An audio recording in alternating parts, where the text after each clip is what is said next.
a cohesive team. I thought that was a unicorn, a bit of an illusion. Confusion is ugly, undermines teamwork and cohesion and kindness by its nature. My first kick of the cat, if that's the phrase, kick of the can. was Yeah, I hope you don't can. kick the cat. Don't kick the cat. We're animal lovers. Welcome to the Serious Playfulness podcast, where we explore the work of building healthy, mission-driven organizations that don't suck the life out of you. I'm Kyle. And I'm Stephanie. And if you secretly dream of a workplace that you actually want to go to, then you're in the right place. Let's get to work. On today's podcast, Steph and I want to talk about not setting goals. In fact, that's what we would say is, to the leader, don't set goals. Now, what do we mean? We're being a little playful, but we want to talk about how the complexity of setting many goals can sometimes shoot you in the foot. And we suggest you just pick one, a goal. Yes.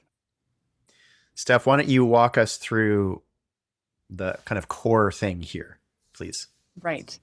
Well, what we were thinking of today is that leader who's sitting back at their desk at the beginning of the new year and probably is jotting down a dozen of things that are on their list of goals they'd like to see tackled over the year. And we really want to encourage you to resist that urge to tackle them all. Why? Because anyone who's ever studied goal setting and the success of achieving that would encourage you just to pick one goal.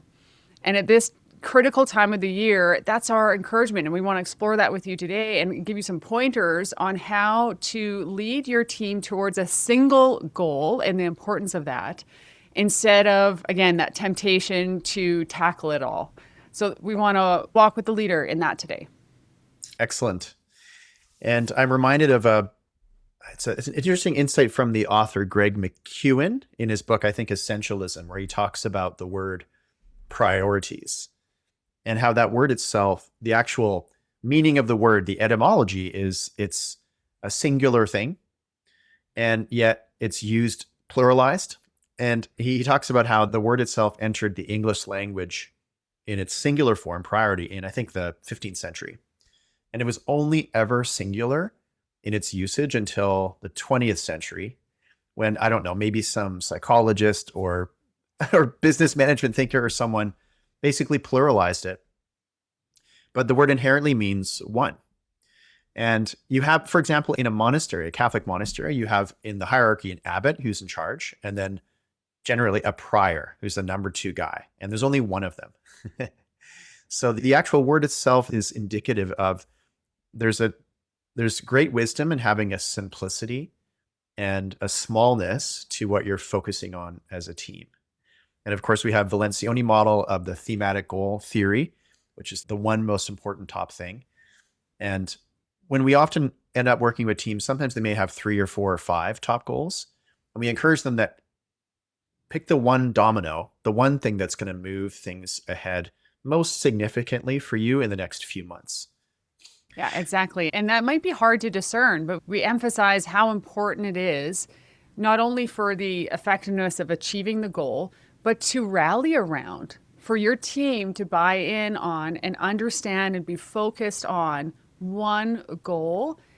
It just is so powerful and unifying. And that's where we see teams get the most traction, is when they know this is the area. This is what requires my greatest attention. And I think what is in the mix too, Steph, is that when you have multiple goals, what can happen is that people on a team will tend to gravitate towards one that is more maybe interesting to them or more naturally aligned with their area of work. And that's not a wrong thing or a bad thing. But you can have, with good intentions, people pulling in different directions. And the problem there is that team members can start basically rowing the boat in different ways with a different cadence. And we know what happens in a boat where people are rowing in different ways and different cadence is it can go in circles. And I was talking with a client once who used to be a competitive rower, and he taught me how the shells in rowing, that's what they call the boats if you don't know, they are built for speed. So they're very, very narrow and shallow, and they are therefore very tippy. And the way that they don't tip is that the rowers in the boat have to row in a singular cadence, obviously in a singular direction. But if any of the rowers, if they are out of that sequence of that coordinated motion towards a singular end, then the boat not only can go slow because there's drag, et cetera, when there shouldn't be, but also they can hurt each other because they're putting their legs and backs into it and pulling back into the next person potentially, but they can also capsize. And so therefore, thinking about goals and the simplification of just picking one for the next few months as the top thing can avoid some of those issues that the boating analogy indicates.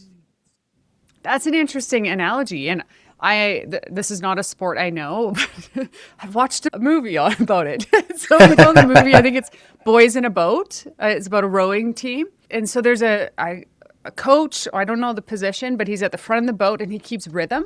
I don't know, whatever that position. That's the coxswain. It's called the coxswain. Oh, okay. Okay, thank you. But that almost, that kind of embodies that leader who is keeping pace and is saying, this is how we row the boat, instead of distracting the rowers with a lot of other targets. And I think that's the opportunity for a leader, is to help them find that rhythm. And by the way, we've had a recent episode on assessing your team. And one of the things in that tool that we're giving away, by which you can assess your team on your own, is asking your team members independently of each other, what do you think the most important thing, the one singular goal should be for us for the next, say, 3 to 6 months? And finding out what they say, because that can indicate a lack of unity on your team, which is helpful to know. And then try to get it down to one that people can all rally around. And let's talk, Steph, about what are some of the components of a singular goal like this. So maybe we can unpack some of the objections a little bit more first, though. So one objection would be, well, we have so much to do. How can we narrow down to one thing? Thoughts on that? Well, my first thought is the rest of the work doesn't stop. So it's not like we stop doing the admin and the product and shipping. We don't stop all the work. Yes. But we understand what initiative requires the collective focus above all else. And so that's what we mean about setting a single goal. It's not that we drop what we're doing and only address this, but it takes a priority, and the rest of the work continues on. I think the objection, as you say, is that we're too busy or there's so much going on. But the truth is, and we just kind of have to reconcile ourselves with the fact that if we try to achieve it all, one, our success rate is going to be quite low. Two, the morale, I think it's defeating to feel such little and slow progress when we are scattering our effort across many targets. Whereas if we have a single goal and we can hammer that out in a short period of time, 3 to 6 months, the team feels a sense of accomplishment. And I've been in the work scenarios where, because I was putting out all the different fires, they were all important, but I didn't ever feel accomplished because this single goal was finished. And that is a good experience for a team to say, we focused on this and we finished it. Now what's, we can step up to the plate for a new challenge. Mm-hmm. Yeah, morale really matters. And that sense of getting good stuff done together is huge. And without it, people can get maybe disengaged, disconnected, just overwhelmed, discouraged. I'm thinking of the boat analogy that we often use in our work to reflect how it's a beautiful thing when a team has a sense of the collective ownership of the mission and of a goal. So let's say your team is the crew of a ship and you're all in charge of different areas. But what success looks like is ultimately that ship achieving its objective of getting from, say, A to B, or providing, maybe if it's a cruise ship, providing an amazing experience for the guests, where all of the different functions in the ship have to contribute towards that. And so you have the engineering section of the boat, you've got the hospitality section, you've got the entertainment section, you've got the housekeeping section. They, per your point, they all have to do their normal stuff and make sure that their quality and standards are kept. And yet contributing towards a sort of bigger singular goal can unify them and can be very, very satisfying. Yes. It's very satisfying, and it can combat the just that spirit of like, why am I doing this? Right? We don't want that to creep in for our employees, that's actually part of another question about why do we exist. But it can give purpose to, oh yeah, my work, my regular work is contributing towards this goal, and my unique service towards this goal is helping the team achieve something, and that feels good. Mm-hmm. And there's another thing in the mix here. Sometimes an objection would be, well, I'm not an expert in area B. Let's say your goal is related to promoting your like marketing your product better, or your ministry offering, basically promoting and marketing something. That's a new emphasis you want to give for the next 3 or 5 months or so. Well, what if your job on the team is that you're not in the marketing promotions department? And the thing is, you can still provide insight and wisdom and time, potentially, just in a way, whatever you can do. And that can be very beautiful. And I'm reminded that sometimes wisdom comes from unlikely sources. I was once having a lunch with my wife and updating her on a project I was working on with a colleague. And we were working on this big marketing strategy to introduce our services into a new market.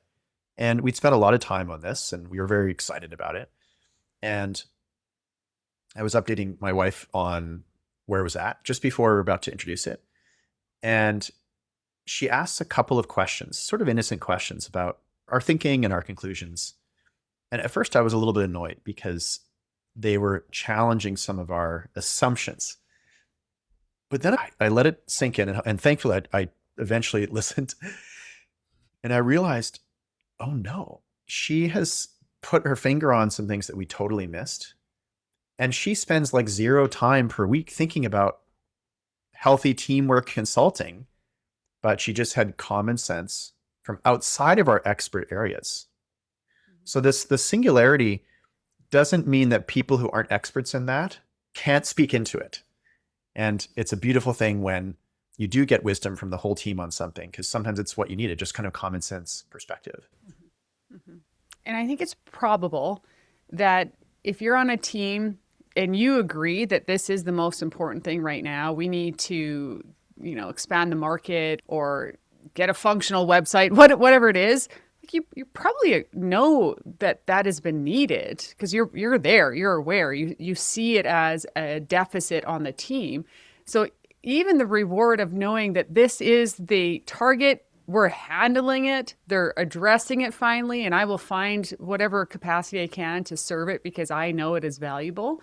And that's great. It's rewarding it because it's confusing to sit on a team and kind of glare at problems and think, why is no one doing anything about that? And it might be out of your department. And for it to be declared as, yes, we collectively are tackling this. If it's outside of your department, I think you can still feel a sense of accomplishment when you can contribute towards it and see it completed. Mm-hmm.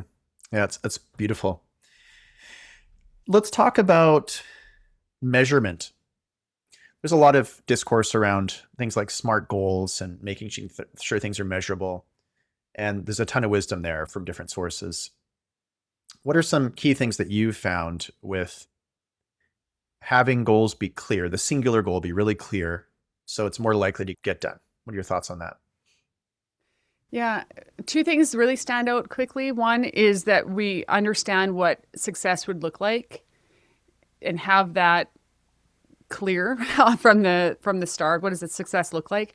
And then a timestamp that this is achieved by when. So it's not some vague, someday we'll have, a new CRM system. Right? It's like, no, we're pushing hard on this by March 1st. So those 2 things stand out, but maybe one other as well is part of the clarity and measurement would be how frequently are we checking in on this progress so that we can keep a good sense of momentum and awareness of how are we doing, and do we need to change our strategy? What about you? What do you think? And on that checking in thing, I think we'd generally recommend weekly via a tactical meeting framework of some kind where you're checking in on the components of that goal.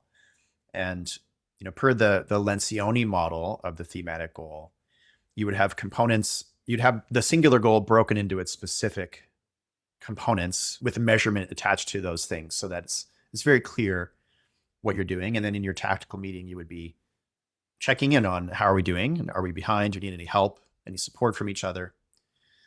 So I think that's a good frequency. And I agree with you that be clear on what measurably success looks like and the timing around it. And also any relevant direction or clarity around who is responsible for the different parts of it. Yes. I was just going to say that one. Who's actually doing it? Don't Yes. skip that. Put a name and a due date. Yes.